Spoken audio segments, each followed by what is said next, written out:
أعوذ بالله السميع العليم من الشيطان الرجيم. بسم الله الرحمن الرحيم.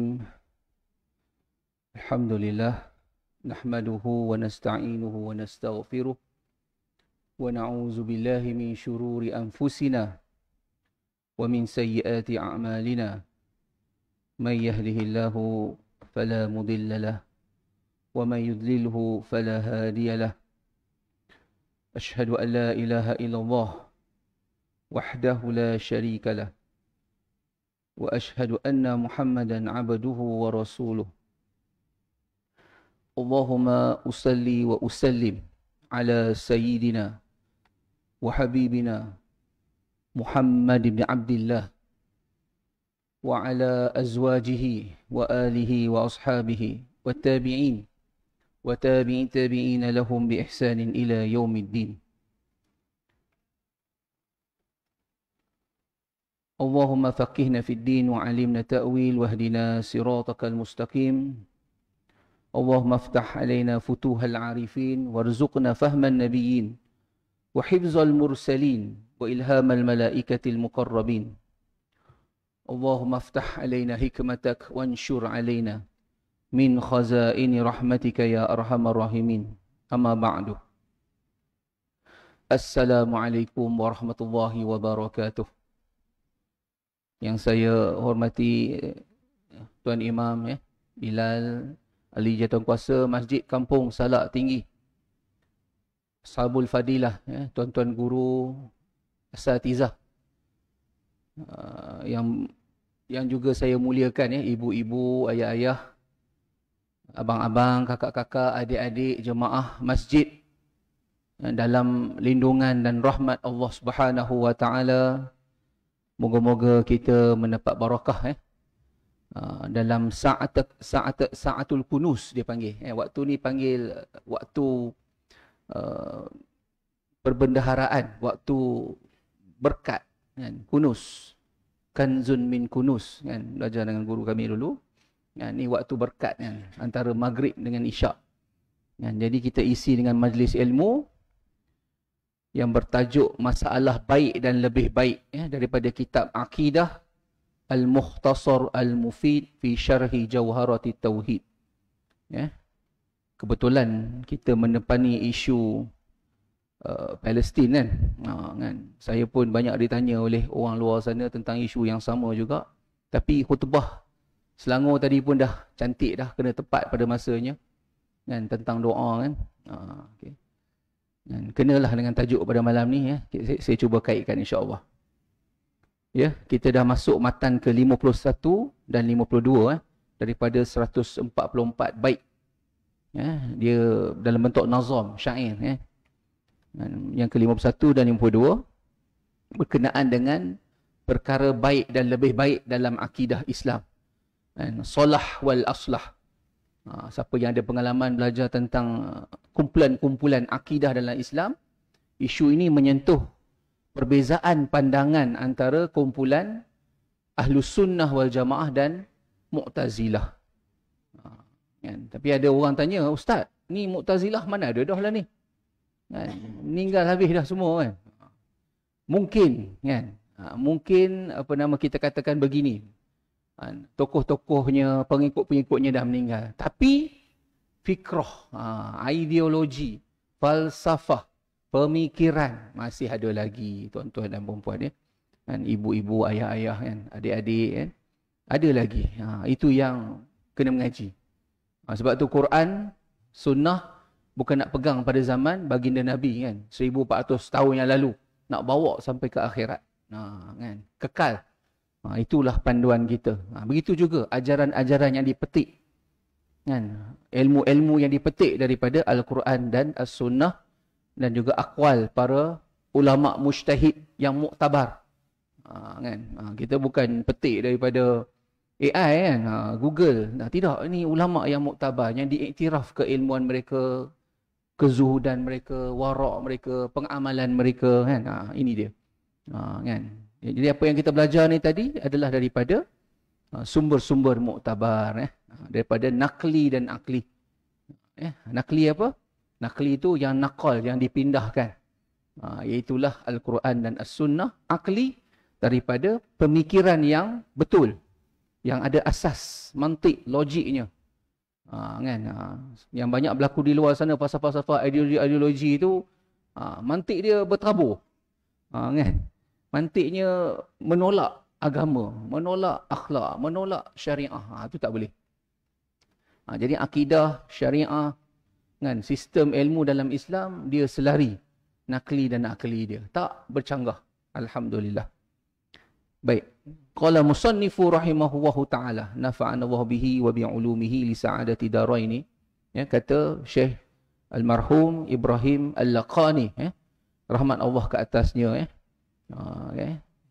Wa qawluhum inna as-salaha wajibun alaihi zurun ma alaihi wajib alam yarau ila mahul atfala wa shibahaha fahaziril muhala.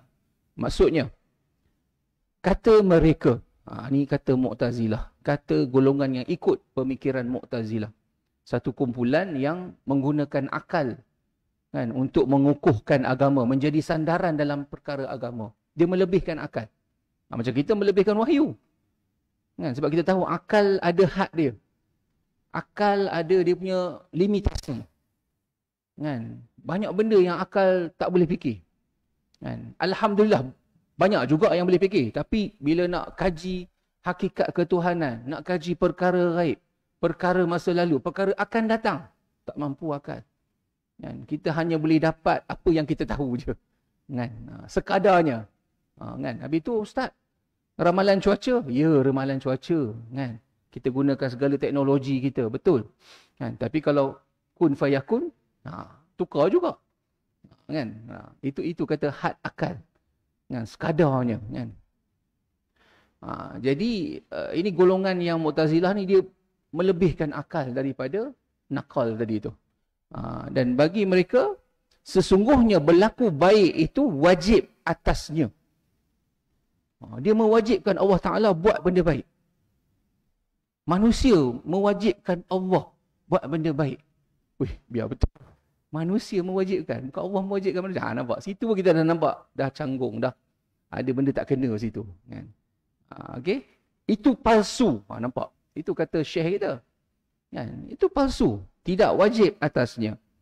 Kan? Kalau kita ingat balik, kita belajar tentang sifat harus bagi Allah Subhanahu Wa Taala. Kan? Allah Ta'ala bebas buat apa yang dia kehendaki. Dan meninggalkan apa yang dia nak tinggalkan. Hak dia. Dia Tuhan. Dia Khalik. Dia maha berkuasa. Kan? Ingat? Itu nampak? Dia nak kaitkan balik. Kan? Sifat wajib 20 yang atas Allah, bagi Allah. Sifat mustahil 20 juga. Lawan bagi sifat wajib 20 tadi. Dan satu yang harus. Itu. Pegang itu. Kan? Fa'alul lima yurid. Kan? Allah Ta'ala berkuasa buat apa yang dia kehendaki. Kan? Dia nak turunkan wahyu terakhir kepada siapa? Nabi Muhammad ibn Abdullah sallallahu alaihi wasallam, orang Arab. Dia tak hantar ke Pakistan, dia tak hantar ke Malaysia. Kan? Dia tak hantar ke mana, Zimbabwe ke Beijing ke, tidak. Hak dia. Nampak? Kita tak boleh nak bincang lebih-lebih bab ni. Cuma ada ulama boleh berijtihad. Kenapa Mekah? Kenapa Quraisy? Kenapa Jaziratul Arab, semenanjung Arab? Itu ulama boleh ijtihadkan berdasarkan qarinah-qarinah, fakta-fakta, data-data yang mereka ada. Contohnya siapa? Almarhum Syahidil Mimbar, iaitulah almarhum Dr. Muhammad Said Ramadan Al-Buti dalam Fiqhus Sirah dia. Dia kata sebab masa tu kebobrokan, kejatuhan, kejahatan sangat berleluasa. Di mana? Di Arab tu. Kan? Golongan kafir Quraisy bunuh anak perempuan, mabuk, makan benda haram, riba, menipu, sembah bulan, bintang, patung semua. Kan? Buah kurma pun dia sembah. Kan? Punya teruk. Kan? Bergaduh antara kabilah. Kan? Teruk kan? Kan? Tawaf Kaabah daripada zaman Nabi Ibrahim alaihissalam. Zaman Nabi Adam, zaman Nabi Ibrahim. Sampailah kepada zaman dia, tawaf bogil. Tu dia. Kan? Dia letaknya patung dalam Kaabah tu. Ya Allah. Jadi diutuskan Nabi Muhammad SAW untuk membersihkan semua jenayah-jenayah akhlak, jenayah akidah, jenayah syariah tu. Ini ijtihad ulama kita, Dr. Muhammad Said Raban Al-Buti dalam Fiqh Sirah. Ada lagi lah ulama alamin, kalau nak sebut banyak. Tapi tak apa, kita share sikit-sikit. Nak cerita bahawa akal dalam pandangan Ahlussunnah wal Jamaah ada had dia. Tapi mereka yang berpegang, nampak, dia mewajibkan Allah Ta'ala buat benda baik. Ini yang disambung lagi. Tidakkah mereka, Al-Mu'tazilah itu, melihat Allah beri sakit kepada kanak-kanak? Nampak? Dia bagi hujah tu je. Kanak-kanak yang tak berdosa. Kanak-kanak yang suci. Fitrah. Tapi Allah bagi sakit. Kehendak dia. Jangan kita persoalkan, oh kesiannya budak ni, kejam betul lah virus ni. Virus tak apa, tapi kejam betul lah Tuhan virus ni. Bahaya. Hati-hati akidah. Kan? Allah Ta'ala jangan dinisbahkan sebarang sifat keburukan. Kejam, zalim, tak tahu, tak kesian. Jangan. Sebab itulah kita baca Bismillahirrahmanirrahim. Nama Allah yang maha pemurah lagi maha mengasihani. Kita yang tak tahu hikmahnya. Okay? Tapi nampak Syekh kita dia bagi tu je. Contoh satu je kan. Tidakkah mereka melihat Allah beri sakit kepada kanak-kanak dan sepertinya dan lain-lain lah. Wasyibha kan. Dan contoh-contoh lain yang bagi kita, takkan Tuhan macam ni. Ini nak kaitkan dengan Palestin. Ini nak kaitkan dengan isu umat Islam. Kan? Ekonomi yang, kenapa kita tak maju? Kan? Ada orang kata, kan? Saya pernah pergi di luar negara dulu kan. Kenapa tak masuk Islam? Kata Islam tak maju. Nampak? Dia nak maju pun dia masuk Islam. Nah, kita kata Islam bukan material, kata kan. Tak masuk Islam sebab tak kaya. Itu pun lah. Kan? Kita kata Islam agama hidayah. Kan? Islam bukan nak bagi kaya. Kan? Islam bukan nak bagi kemajuan. Ada pencakar langit. Kan? Naik tahap ekonomi. Tapi boleh.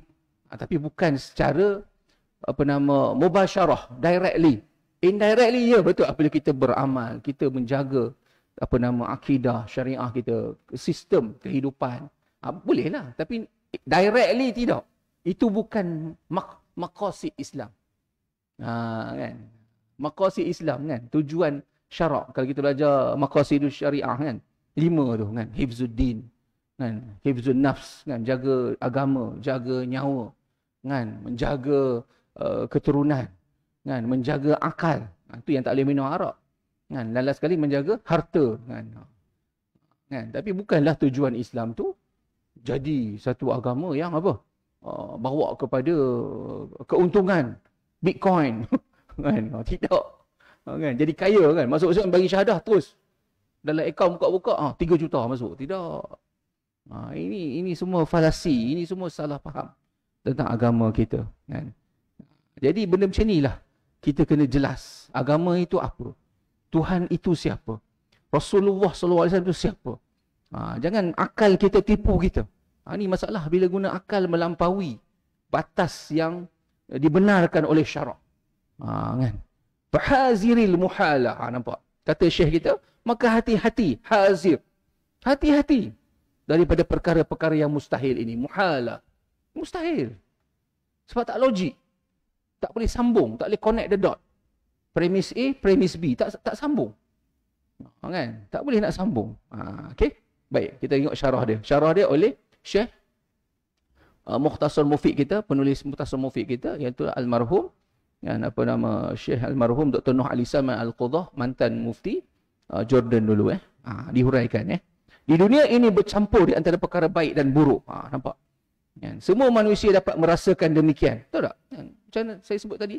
Tengok isu Palestin kan. Tengoklah kan masalah di negara kita, kadang-kadang jenayahnya kan. Isu kesihatan kan sekarang ni kan, influenza A kan. Ada orang kata teodisi ni dalam kajian kami juga kan, di USIM kami buat kajian teodisi dengan golongan etis. Antara sebab orang jadi etis sebab teodisi, keadilan Tuhan. Dia tak faham keadilan Tuhan. Jadi dia menolak ke Tuhan terus. Kalau Tuhan wujud, kenapa berlakunya kesusahan? Kenapa berlakunya kemungkaran? Kenapa berlakunya ribut, taufan, petir, kemiskinan, anak yatim? Bagi dia tu semua menunjukkan Tuhan tak wujud. Sebab Tuhan Maha berkuasa. Kenapa adanya syaitan? Tu dia. Dia pergi ke situ. Kita pun la ilaha illallah Muhammadur Rasulullah. Nampak? Ahlussunnah awal-awal lagi dia dah kunci jawapan ni, persoalan ni. Fa'alul lima yurid. Allah Ta'ala berkehendak. Dia buat apa yang dia kehendaki. Ataupun dalam ayat yang lain, auzubillahi minasyaitonirrajim, la yus'alu amma yaf'al wa hum yus'alun. Jangan ditanya apa yang Allah Ta'ala buat. Tapi engkau yang akan dipertanggungjawabkan dengan amalan engkau. Sebab Allah, kena ingat Allah bukan zat macam kita. Bukan manusia. Bukan lembu kucing. Bukan bangunan tinggi Allah tu. Allah tu Tuhan. Khalik. Pegang tu betul-betul. Aku nak persoalkan kenapa? Dia Tuhan. Aku buat kerja aku. Kelas. Settle. Bisikan-bisikan memang datang. Jangan kata tuan-tuan. Jangan kata ibu-ibu, ayah-ayah. Saya sendiri pun. Kan? Dalam berdakwah tu bila kena dengan orang yang intelektual tinggi ni. Kita pun kadang terpaku juga dengan soalan ni. Allah kata. Dahsyat Prof ni bagi soalan kat kita kan. Non-Muslim kan. Tapi kita kena sabar. Kan? Pegang balik syariah kita. Baca auzubillahi minasyaitonir banyak-banyak. Kan? Sebab dia guna akal. Dia guna akal. So kat sini kita kena hati-hati. Dan kita kena pegang akidah kita betul-betul. Okay?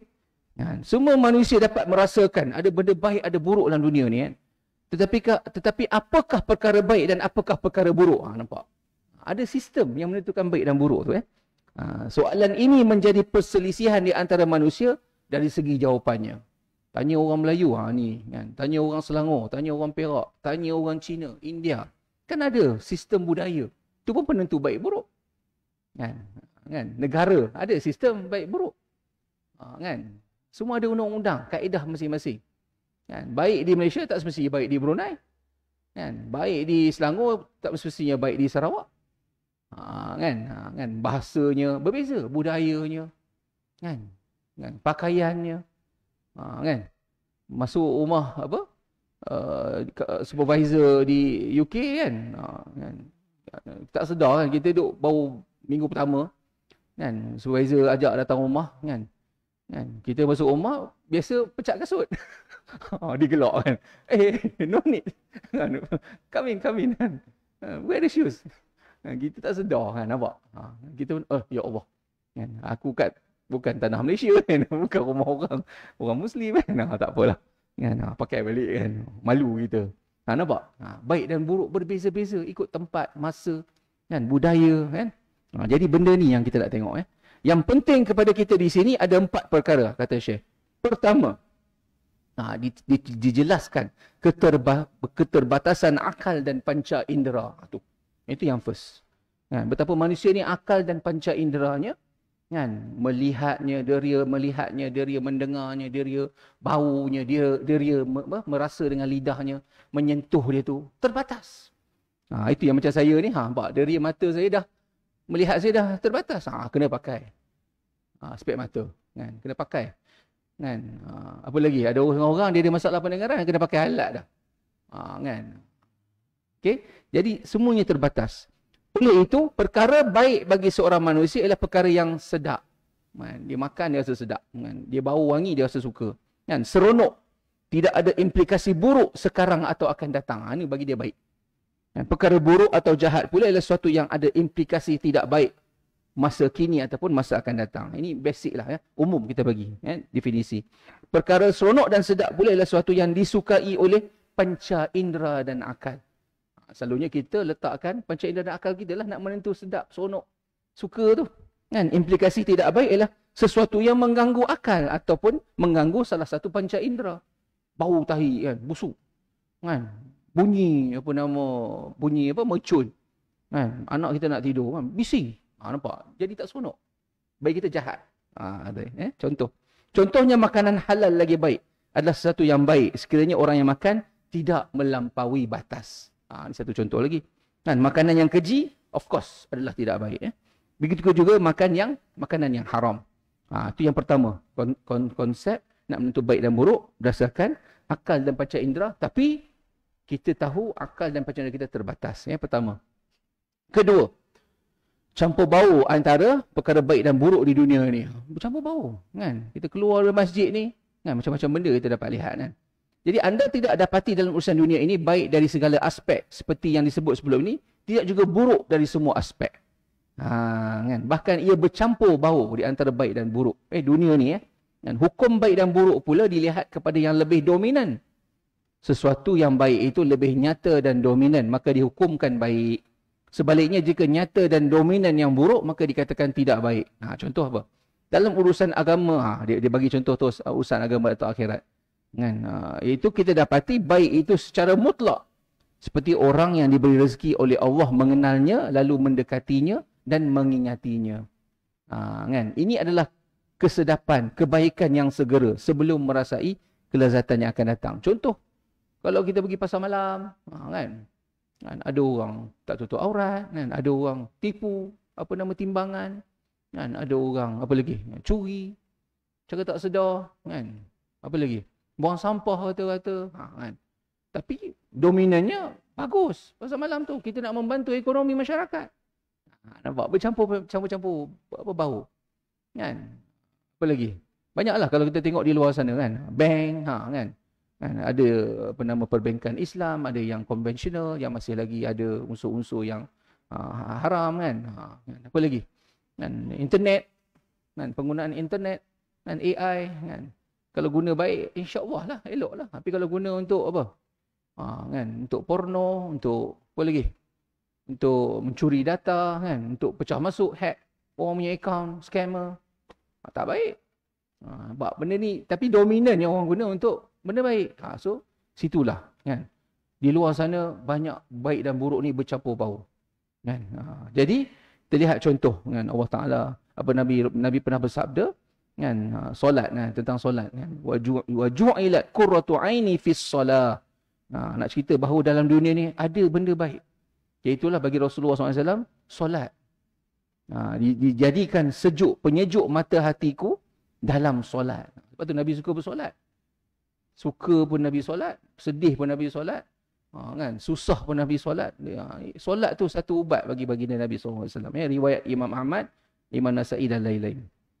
Okay? Ataupun dalam sebuah sabda dalam riwayat Ibn Majah, kata baginda Nabi SAW, ad-dunya mal'unatun. Kan? Dunia itu dilaknat. Apa ustaz? Kita duduk di dunia. Ini Nabi cakap, sabar.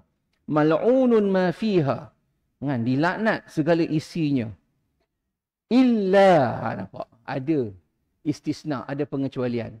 Apa dia? Zikrullah. Sebab dunia ni masih ada zikir pada Allah. Ingat pada Allah. Menyebut nama Allah. Wa ma walah.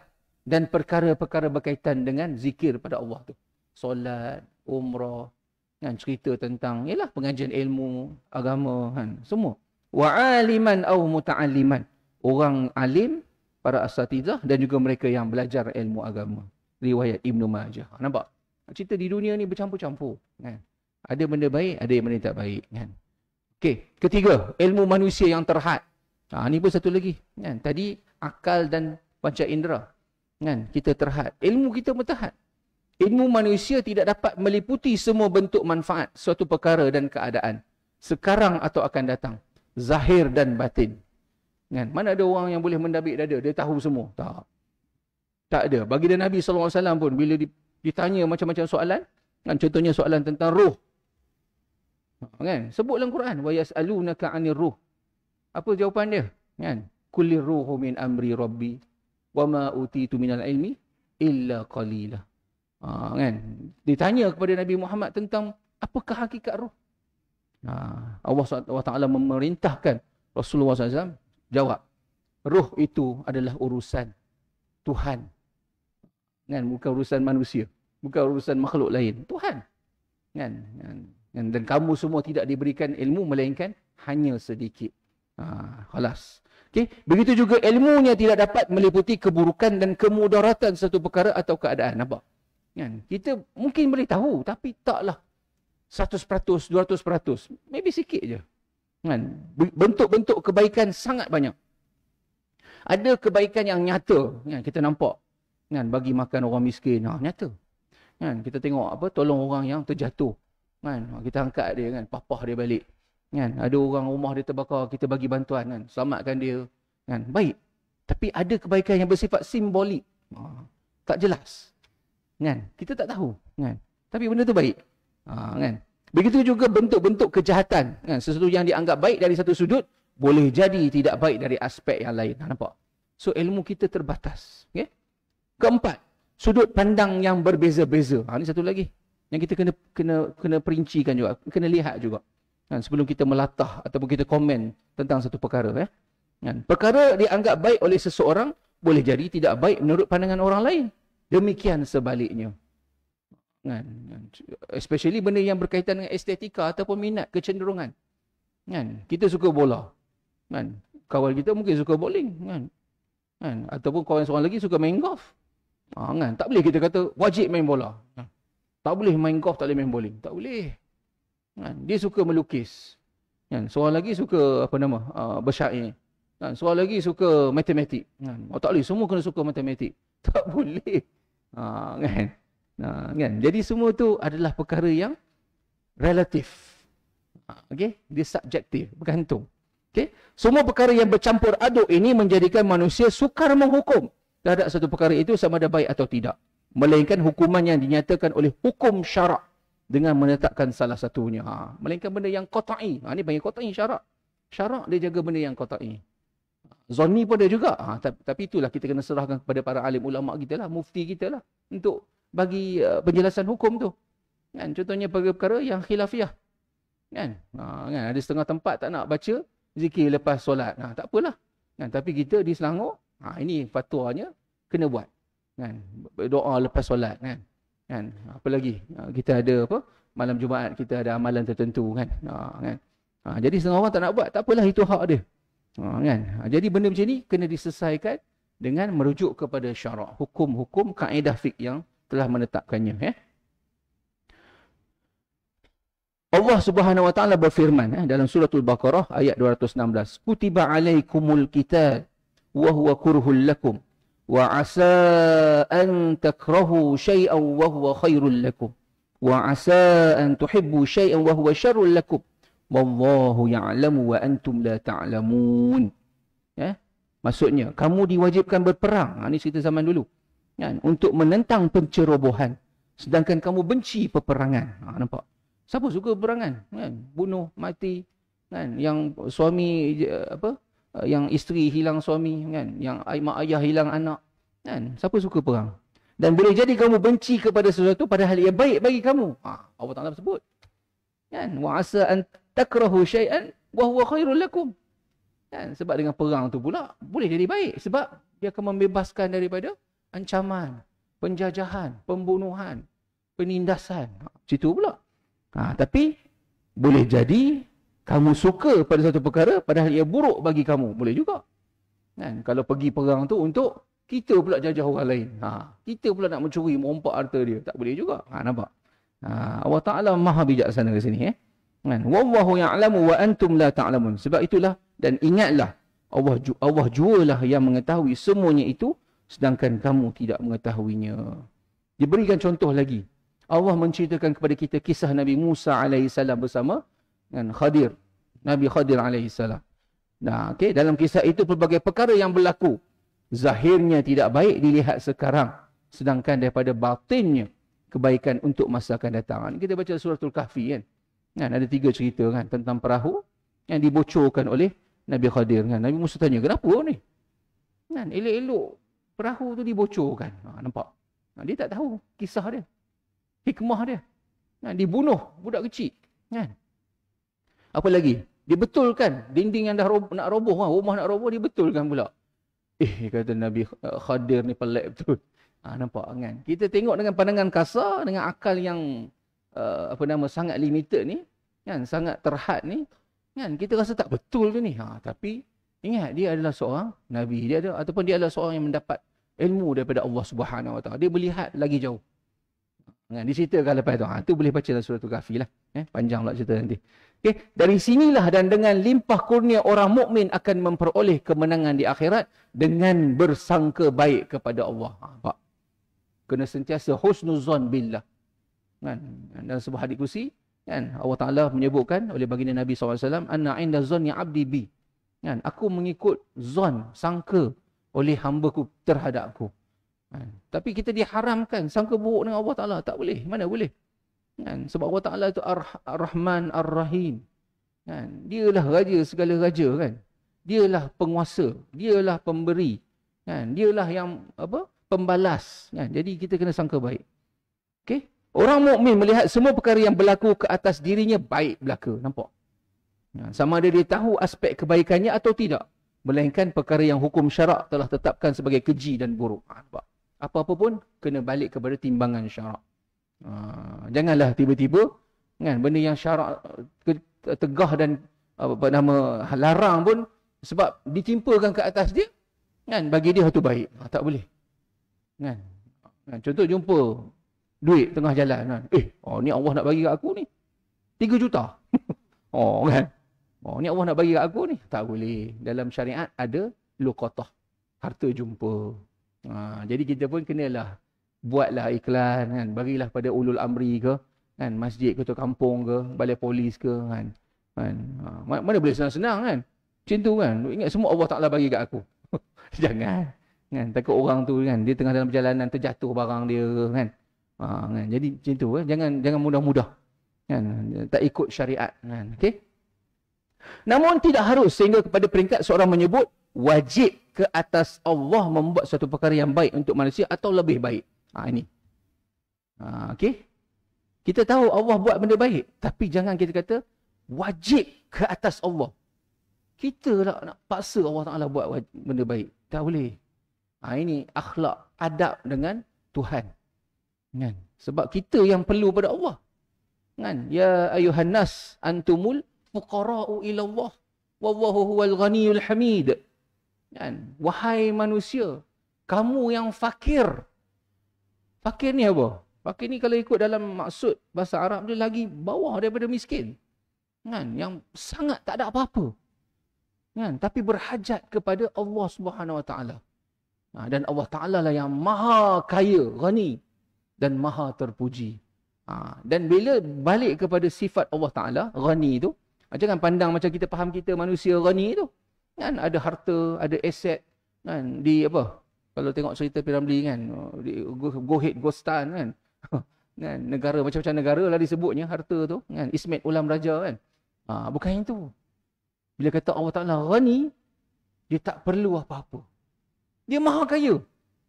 Kan? Kita sembah Allah Ta'ala, alhamdulillah, kita untung. Kita tak sembah Allah Ta'ala, kita rugi. Bukan Allah yang rugi. Kena fikir macam tu. Ya ke Ustaz? Ya. Kan? Kadang budak-budak pernah kan, dia fikir kan, ni kalau tak sembah Allah Ta'ala ni, Allah rugi. Shame. Kita pun, la ilaha illallah. Bukan macam tu, adik. Cakap dia kan. Kita yang rugi. Sebab kita perlukan Allah Ta'ala. Oksigen Allah punya. Ni mata ni Tuhan yang bagi kat adik. Abah dia pun, ya ke Ustaz? Kena ajar dia. Kan? Cara fikir, akal tu. Kan? Jadi wajib ke atas Allah, tak boleh cakap macam tu. Kan? Sekalipun maksudnya bahawa apa yang Allah lakukan itu adalah baik atau terbaik. Ni kadang-kadang kita main dengan, dia panggil figure of speech. Nak cakap je Ustaz. Ya, tapi takut dalam hati kita salah faham. Jangan sebut wajib tu. Allah Ta'ala berkehendak buat apa yang dia suka. Ini disebabkan apa? Dijelaskan oleh Syekh kita. Pertama, jika dikatakan wajib ke atas Allah melakukan yang baik, maka siapa yang mewajibkannya? Itu isu dia. Bolehkah ada suatu zat lain nak mewajibkan ke atas Allah Ta'ala? Subhanallah, tak boleh. Sebab Allah Ta'ala maha kuasa. Yang paling tinggi. Yang menentukan hukum, Allah. Sedangkan Allah Ta'ala berfirman dalam surah Yusuf, Inil hukmu illa lillah. Sebenarnya tidak ada hukum yang menentukan amal ibadah, melainkan hanyalah bagi Allah Subhanahu Wa Ta'ala. Halal, haram, baik, buruk, Allah Ta'ala yang buat. Okay? Maka Allah sebenarnya yang menghukum. Dia yang mewajibkan, dia yang mengharamkan. Tidak ada yang lain mewajibkan ke atas zat Allah Subhanahu Wa Ta'ala. Okay? Nombor 2. Di sana ada beberapa perkara yang tidak kelihatan sangat bentuk kebaikannya atau terlebih baik. Kan? Seperti menjadikan orang kafir yang fakir serta sakit. Kan? Dia diazab di dunia dan akhirat. Demikian juga kanak-kanak yang diuji dengan sakit. Nampak benda-benda yang tengok mata kasar macam ada ke Allah Ta'ala ni? Okey, azan dulu InsyaAllah. Kita berhenti seketika.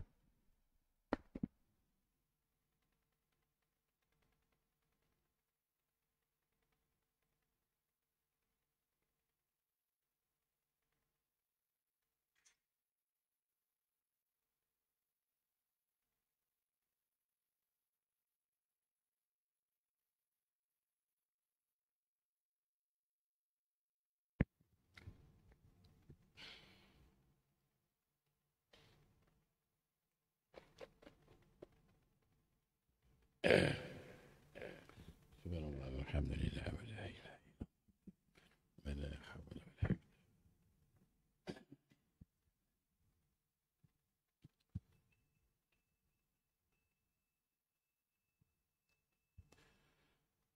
Allahu akbar, Allahu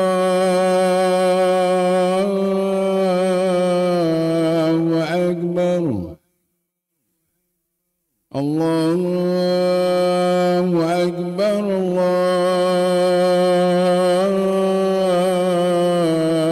Allahu akbar. Asyhadu an la ilaha illallah.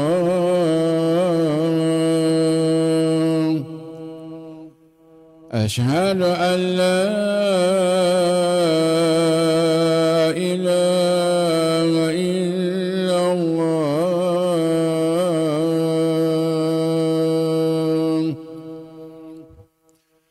Asyhadu anna Muhammadan Rasulullah.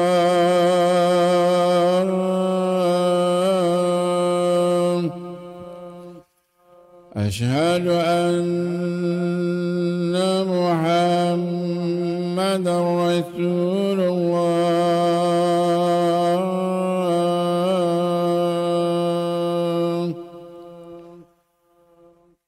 Hayya 'ala salat.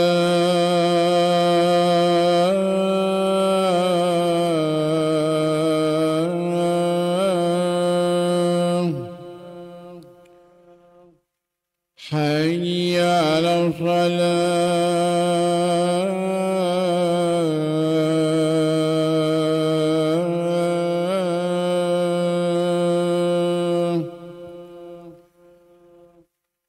Hayya 'ala falah.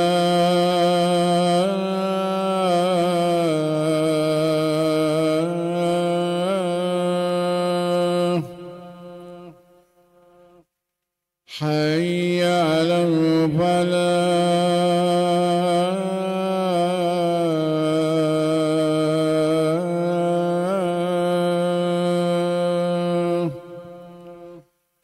Allahu akbar, Allahu akbar. La ilaha illallah.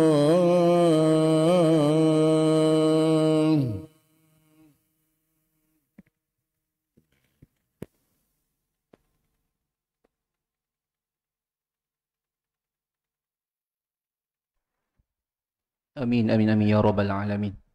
Baik. Yang kedua, kita kena berhati-hati dalam melihat segala fenomena perkara yang berlaku di dunia ni. Jangan kita tersalah faham sehingga kita meletakkan satu hukum yang tidak sepatutnya bagi Allah Subhanahu Wa Taala. Contohnya, kenapa Allah menjadikan adanya orang kafir, orang yang fakir, orang yang sakit, kenapa ada kanak-kanak yang diuji dengan OKU, sakit, penyakit, jadi benda-benda begini yang kena hati-hati. Okay, yang ketiga, apabila kita dapati satu perkara yang tidak ada kebaikan kepada manusia dalam perkara itu, adakah kita berkata Allah meninggalkan perkara wajib? Itu bahaya. Bila kita nampak ada satu keburukan, adakah kita nak kata Allah Ta'ala dah meninggalkan satu yang wajib ke atasnya itu, membuat kebaikan di dunia ini? Siapa kita nak kata macam tu kepada Allah Ta'ala? Tak boleh. Apa artinya meninggalkan perkara wajib dan apa implikasinya dengan perkataan kita itu ataupun tanggapan kita itu? Bahaya.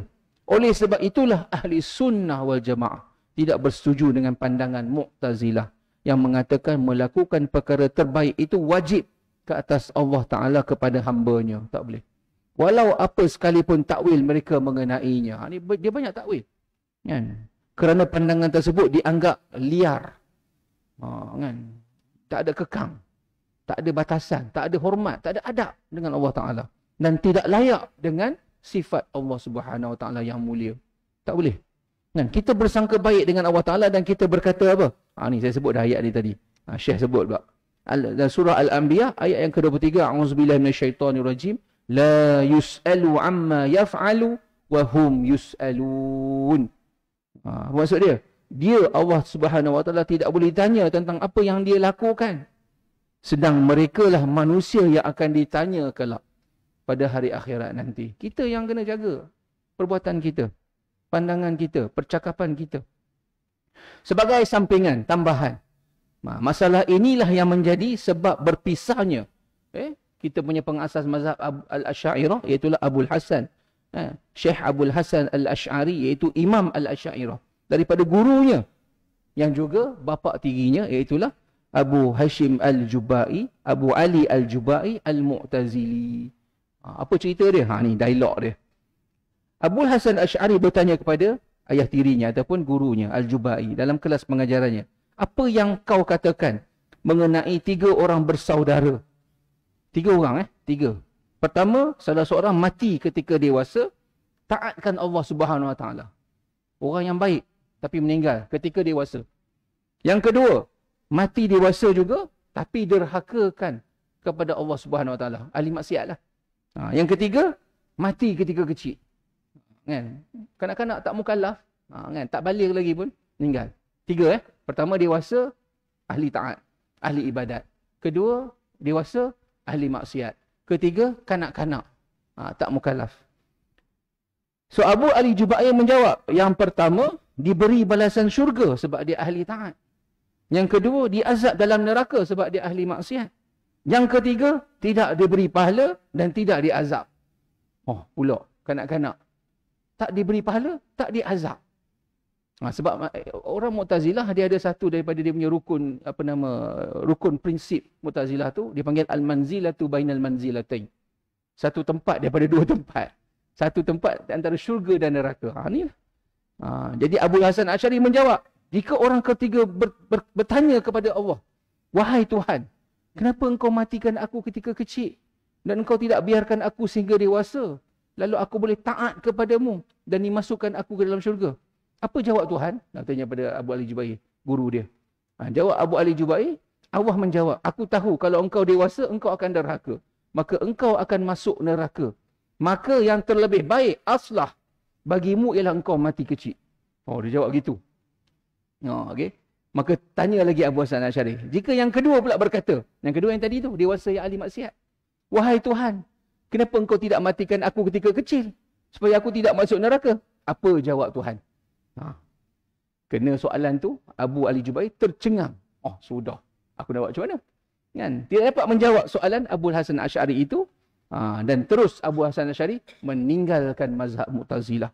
Dan bersungguh-sungguh bersama-sama semua Ahlus Sunnah wal Jamaah menjawab hujah-hujah Mu'tazilah dan menetapkan apa yang disebut dalam hadis yang mengikut kaedah ulama-ulama muktabar Ahlus Sunnah wal Jamaah dan dijalani oleh ramai umat Islam. Oleh itu dinamakan mereka Ahli Sunnah wal Jamaah. Nampak? So dalam perkara ni jangan kita bincang, kan? Jangan kita melampau-lampau, kan? Menetapkan hukum bagi Allah Subhanahu wa taala. Kan? Kita Ahlus Sunnah di pertengahan. Kan? Kita serah pada Allah Taala, senang. Kan? Ini yang saya nak cerita tentang yang Palestin, tentang ada setengah orang ditanya, dia kata, kan, kenapa nak doa? Doa tak makbul. Tu. Masya Allah, kan. Kita kata doa tu ibadat. Ayah, kan, ibu, kan, pakcik, makcik, jangan berhenti berdoa, kan. Kan, Palestin kenapa yang nak bersungguh-sungguh lagi? Kan, takkan menang pun. Astaghfirullahalazim. Kan. Jadi ini semua adalah satu bentuk salah faham. Kan, dia dah menghukum, dia nampak dia tak sebut pasal Allah tu, tapi dia dah menetapkan hukum dah kat situ secara tidak langsung, kan, iaitu Allah takkan makbul doa.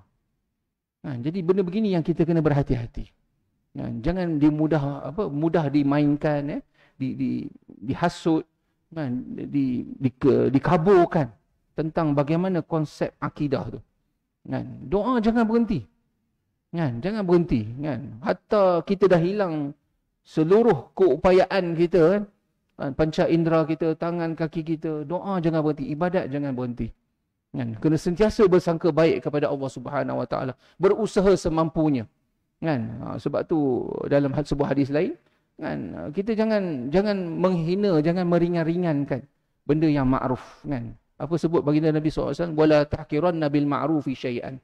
Kan? Jangan kita merendah-rendahkan kan pada benda yang ma'ruf ni. Kan? Walau antalqa kan akhaka biwajhin talaq. Walaupun senyum kepada saudara kita. Kan? Senyum kan. So apatah lagi kalau kita berdoa, kita membantu orang yang susah. Kan? Buatlah setakat mampu. Tak mampu tolong yang tu, doa. Doa pun tak boleh tak? Tak makbul Ustaz. Mana awak tahu tak makbul? Kan? Kan? Allah Ta'ala dalam konsep doa, sama ada first, dia bagi on the spot. Itu yang pertama. Kan? Kita minta pun dapat. Kan? Kan? Ataupun ditangguhkan. Kan? Dia bagi esok, ataupun dia bagi minggu depan, dia bagi bulan depan, tahun depan, ataupun lagi 10 tahun, ataupun lagi 30 tahun, ataupun lambat lagi. Kan? Tapi yang ketiga, digantikan dengan benda lain. Okay? Sebab Allah Ta'ala dia yang menetapkan, dia yang menentukan tadi tu. Kan? Bukan soleh wa aslah kita yang tentukan, Allah Ta'ala yang tentukan. Kan? Dia yang maha berkuasa, yang maha penentu, bukan kita. Kan? Kita nak kata, aku ya Allah Ta'ala dah kerja ni, dah habis belajar kan. Kan? Aku teringinlah ada kereta apa? Kan? Kereta Proton lah. Kan? Tak dapat. Kan? Tengok Allah ganti kan apa? Ambil kau. Kan? Kereta lagi mahal. Mana tahu. Kan? Nampak? Jadi jangan kita bersangka buruk dengan takdir Allah Subhanahu Wa Taala.